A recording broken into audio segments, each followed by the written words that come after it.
former Home Secretary of Viramba GK Pillai Manipur Busu Yamna Pazana Kanjaba Ahanamani Aduga Haina 2012-13 Riders Mana IDSA Institute of Defense and Strategic Analysis Haiba New Delhi DNU all campus Talaiba Aduda Makoigi meeting Amatawadasu Mana Tambirambada India Zina Manipur La Lehaiba apology the Muktan Tawadavani High. Mayam the Saudi Monda. The man high Yengo Asia, the South Asia, Natana Saudi Asia, the Adugumba, and Topan Valebagama, Queen Leramba Matunda, Indiagi Magi, strategic area ni Haiduna, Namfuda Lokan Givado, Madugi Matundagi, Manipur Labor Parzamayamna, Gomena Haibadi, Tabo Pangdaba, Outside Narabana, in the Kulai Paibani High, Insurgent Kawi.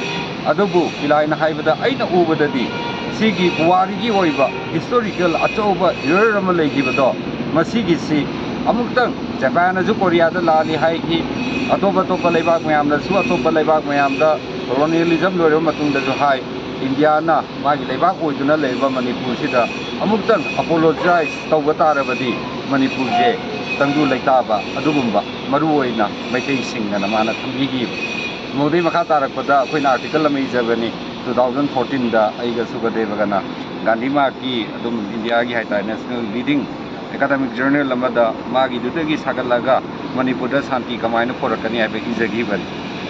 Na Narang Nahansi, Koki Student Organization, Makoina Organized Tova, Makoi Gatopa Mapulaga, Manipurki Baat and Makoina Kanana Navaduda. Pillai na aina size Panjabaduni, so he was Yanni Katani. Makata 98% of Manangang Visita, Nakuiki problem, Manipuri problems there. Manipur Machana Taba, Mapan the Gila, Matana, Salt Wangamoy. Nakoi Masin Paminaraga, Karigino, may take a cookie alona, Optai Lady Bunny, cookie a Paitiga Lona Lady Bunny, Nagaga, doing intermediates later Banina. Makoigi, family may have the Siam and Noira Moy. Aduna Makoina Lonaba. Amasung imung panbangamaga kadigi tamakta nakoyam paminaraga waruisin porpanga moidoino haipyam fajabazu thamme then adugi makhata rakpada leiriba akoigi judicial commission ji semgre thu no huji phoba report puthokdabasina tangdu leita amaju leitre sarkar boga to hamju khangdre madugi judicial commission ki report tuma thu na puthokpa tarabadi fair justice ana asopa singjigi phangam thopana kari Lammangi Banakari, Haibana Chimbado, Pamon Toka from Vigadabani, Haiba. Then Makata Rapada, Manipur Toibasi, Masi Manipurgi, problem Nate, Indiagi national security problem, Amani is Ohio Mana. Manipurda, Drakta, government na, Drak Yaroena, Warun drugs to Wahorpa, illegal poppy cultivation, Yarwe Toropa, Sikuba Mayamasi Lakudagi, Asagi, Iranzi Tolapani. Aduna. India the Sangai Bangasi, Maruina, Punjab, Kerala, then Atopa area, UP, Mayam Sidala, but drugs Mayam Day, Hoy Afghanistan, Karachangai, remaining 80% through Manipur Matam, the Changambani, Hujigna, Mizoram, the Gichangi, Aduna Bordergi Suze, Traina Lobia, government of India, Pazanaka, Haviam Pazabatambieva. Then Adimatunda, Mana Mutamiri, Vizikarino, Ivakanjida, C. Santi C. Lehendriba Makai. Generation may Amazumangi, Haibadunema. And a man of Soiki area book, Madutunangam Bani, my tasting na, my take Christian Miamgi, Church Miam, Loina Tunaba, Veli, the Maitagi, Haibanem. Other Aina Madumati Henale, and a Convedagi, Aina, Akoigi, Filemgi, Rohan, Sakli Sangango, Christian leader, Mangona Fondo, Bungos Mina, non Christian Church, my take Christian Church, Sibuka, Maitagi Gene. I can Tamu 259, 251, yes. Nakangi Songnabagi Mok Miamna, Tampaka Tagre, Nipa Namadi cookies in the Tabani, Maitegi Church, the High. Then already Pillai to have around 18,000 Maiti Christian Miamje, Nongwina Makukta Namanamaga, Hindu Mulu, Olale Haibazibu, Ibumo Adubu Chumbrane Cinema. Tamo, Maramadi controversy, my told me. I do to Tobra, not Tizen, the Nakomiam, doing the Tizela candidate, Maduleram de, Miki religious freedom ni. Christian William Badagi, Atopa Christian denomination. Suppose Catholic William Badagi, Catholic Roy. I Protestant way again, a tongue gives them Yawi. Hadaki Namna Soiba Church Miamzi, ECing at the name, Evangelical Church of Authority name of Moise.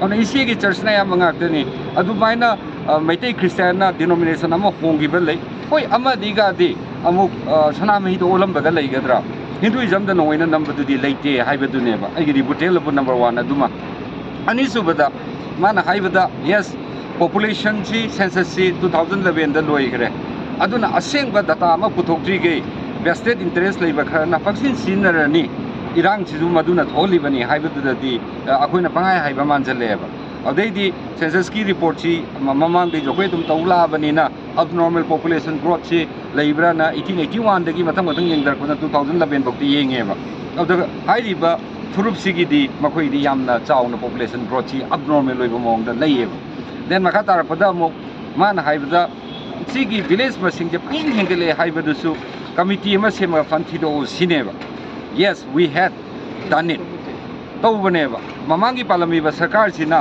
ꯑꯩꯈꯣꯏꯒꯤ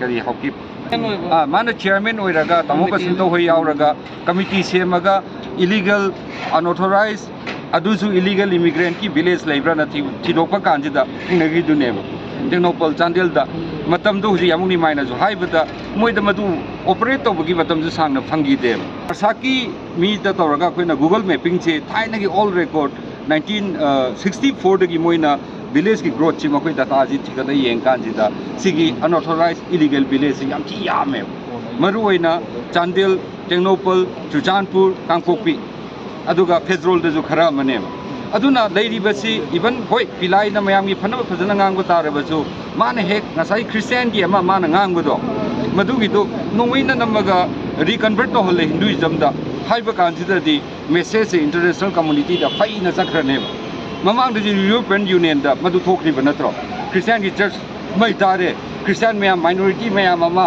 ꯍꯤꯟꯗꯨ ꯃꯌꯥꯝꯅ ꯍꯥꯠꯂꯦ ꯍꯥꯏꯕ ꯀꯥꯟꯁꯤꯗ European ꯌꯨꯅꯤꯌꯟꯒꯤ MP ꯃꯌꯥꯝꯅꯐꯥꯎꯗ ꯆꯥꯔꯖꯁꯤ ꯏꯟꯗꯤꯌꯥꯗ ꯂꯥꯛꯈꯤꯑꯕ ꯑꯗꯨꯅ खितंग सोइबा खरसिना अखोइगी डिसइनफॉर्मेशनजिना मिसइनफॉर्मेशन अमा ओइना सुम चखरगा मकोइदी अवांगबा चौबा मीनिना standing अमा लेरबनिना मकोइना हाइबा वाचे hecto चुमेना सखिनी हाइबदुनेबा सोइबा अमानी यावबसिना हेना नाना सखिनी हाइबगी ngasi tanja ama lauraga khoina madu clarification ama pijabani haibadai thamre